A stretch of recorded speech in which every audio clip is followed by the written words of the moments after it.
Welcome back to the morning show here on Arise News. I'm Rufai Hosseini. I'm Adeso Almoran. And I'm Shaitan Atigari. Good morning. Now, let's take a look at some of the stories making the headlines. And we'll begin in Nigeria, where the governorship candidate of the People's Democratic Party, PDP, in last Saturday's election in Kogi State, north central of Nigeria, Musa Wada, is rejecting the declaration of Governor Yahya Bello of the All Progressives Congress as the winner of the contest by the Independent National Electoral Commission, INEC, saying he would seek redress at the Election Petitions Tribunal. He told journalists in Abuja that given the widespread irregularities and violence that led to the disenfranchisement of many voters, there was no way he or his party would allow the results go unchallenged. Wada also accused the police of providing helicopters used to attack polling units, fire tear gas on voters, and provide cover for the APC hoodlums and policemen to brutalize the people and steal their mandate. I mean, this calls for a lot of conversation. We all saw what happened in Kogi over the weekend and also in Bayelsa. But let's talk about Kogi because this really concerns Kogi. And Idris Wada coming to say he will definitely reject the result. I mean, not only him on this bill. A lot of people are saying they will reject the result immediately.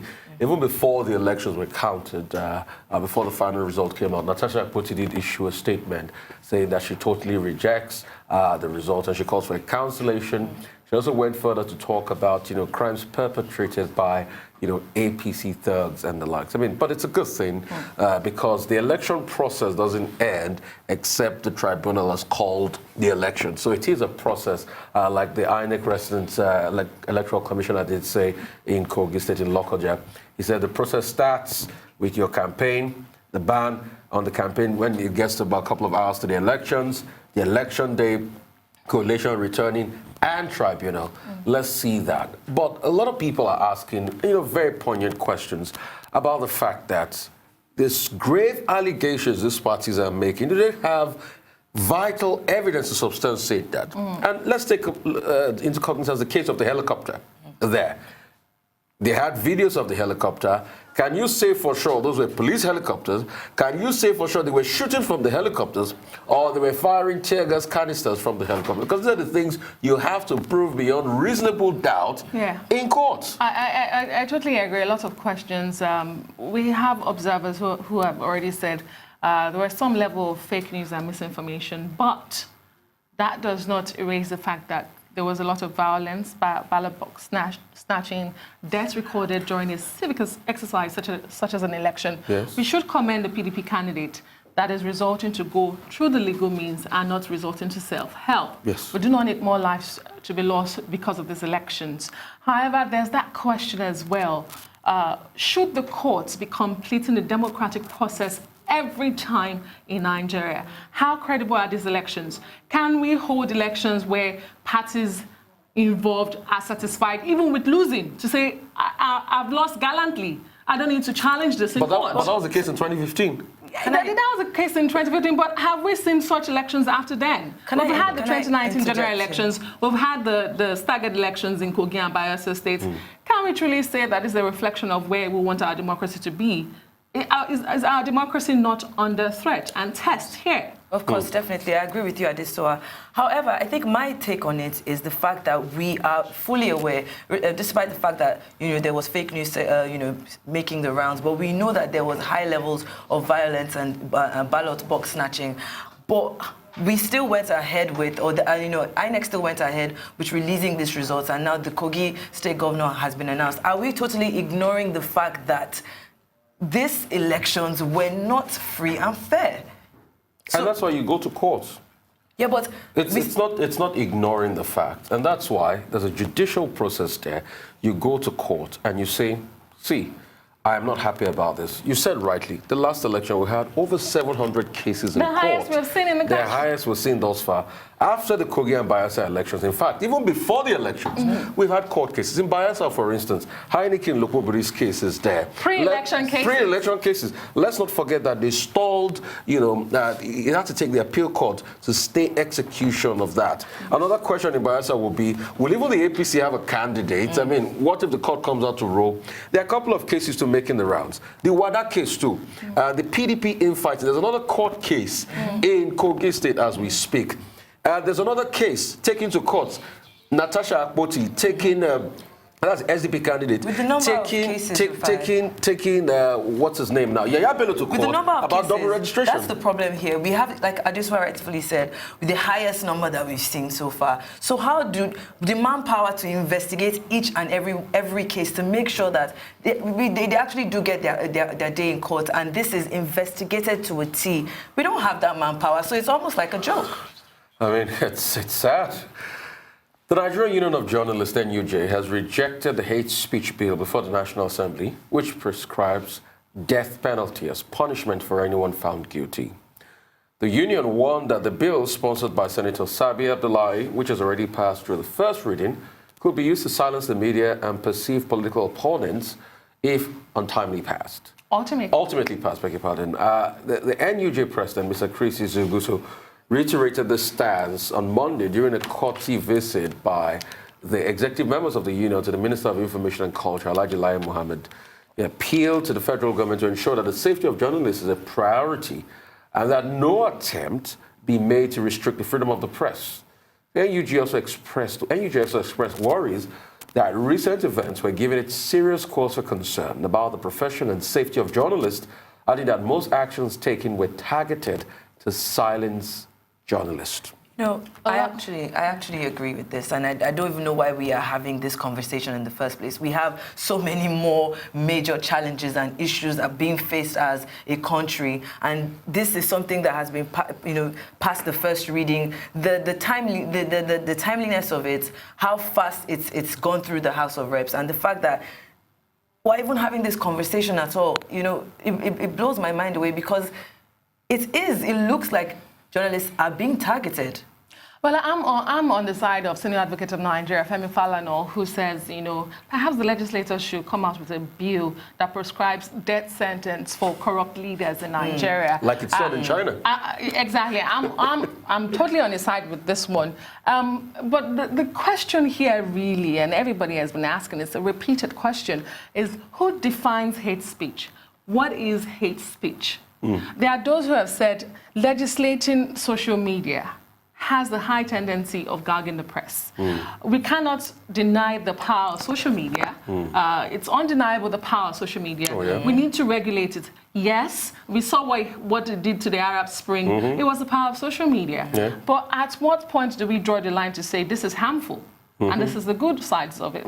There are lots of questions around this. And if the legislators are not willing to make this clear, then I don't think they should go on with it. But we have also seen a lot of senators who said, you know what, this is just the first reading. The first reading is just the presentation of the bill in the House and just reading through it. It will not scale through. We've had the likes of the Senate Minority Leader, Senator Abaribe, say, this cannot even make light of it. It cannot pass. And don't forget that the person introducing this bill, Senator Sabi Abdullahi, had introduced this bill in the 8th Assembly. And he failed to pass. One wonders why he has brought it back. I mean, everybody that introduced a bill will try his luck over again. But the question is, the onus falls on the Senate. I was excited yesterday when the Senate came out to say that this is Sabi Abdullahi's bill. It's not the Senate's bill, because a lot of Nigerians thought, oh, yeah, the Senate here will go again. But the big conversation here is this. Let's not forget the fact that it has come to stay and it will never leave. We've always had fake news since time immemorial. Since the time the Gutenberg press started in the 1500s, that printing was commercialized, we had fake news. And let's not deceive ourselves. It toppled governments here and there. You talked about the Arab Spring. But the question is, how can we effectively bring people's attention to understanding this? How can we make an average Nigerian understand what is called a deep fakes video? When you superimpose a voice saying a negative thing with the voice of a top politician and the likes, how can you make Nigerians point attention to it? How can you make Nigerians come out to say that, hey, this is fake news? That's what we should be focusing on, not bills to, handicap people like that. If you're saying that... I'm prescribing death penalties. Prescribing that, are you saying that obviously the likes of Cambridge Analytica should die? That's what you're saying invariably. You can't change it, but let us get people more aware of this. And that's what the social media companies are doing. Let's be able to filter the story for what it's worth. And things like check the HTTP of the story. Check the origin of that story. Also look if other top media paraphernalias are reporting that story. That's a quick way to check. Some people just want to press that retweet button and forward. And a lot of people do these things for likes and clicks. Yeah. Still in Nigeria, the Imo State government has disowned an ultimatum issued by a group under the aegis of coalition of the Southeast youth leaders, giving headsmen in the state 24 hours to quit. According to a statement by the chief press secretary to the governor, Mr. Chubuike Onyeku, the group lacks legitimacy to speak for the state. Onyeku described the report of the ultimatum as an embarrassment to the government and people of the state, urging members of the public to disregard it. According to him, the group led by one Goodluck Ibem relied on an alarm allegedly raised by the management of the Federal University of Technology, Owerri, accusing headsmen of destroying their farmlands and crops, among other concerns. This is a classical case. Sadly, it's groups like this that give credence to the likes of Senator Asabi Abdullahi, and you will propose a speech such as the hate speech. Yeah, but call them for what they are. They are faceless, trouble, prompting groups like this, and you call them for what they are. It's not a representation of what the government is all about. I mean, people, it's a federation. You have the right to be able to move to any part of the country.